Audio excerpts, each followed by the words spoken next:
Hello, Steve Arts 89. Well, I just wanted to do a little video on the evolution of the Smurfs. Now, the first Smurf is one of the original 60s, 70s Smurfs. As you can see, they were smaller, they had smaller heads, they had little eyes, separate eyes. As they went into the 70s and 80s, they got bigger eyes that moved closer together. And by the 2000s, we had Smurfs that were around the same height but had much bigger heads, and their eyes were now joined together as one double eye. And then we also had the movie variants, which had smaller heads, more balanced proportions in some ways, and they had blue irises around their eyes, so not just a little black dot anymore.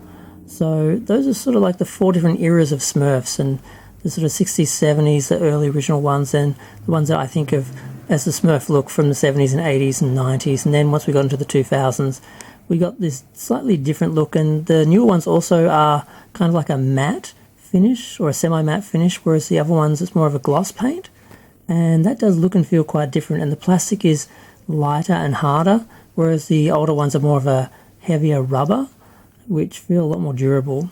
And I'm not sure how these new ones are going to go so far as marks over time, but I just wanted to do a little video on that because I just found it curious to sort of look at the evolution of the Smurfs over the years.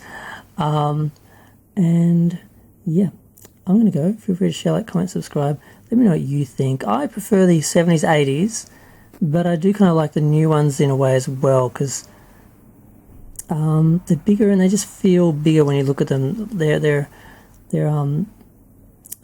features are just a bit more readable from a distance. But I think ultimately the 70s, 80s, 90s ones, they look more like the Peyo cartoons. They feel more like that. So they're my favourite, all up.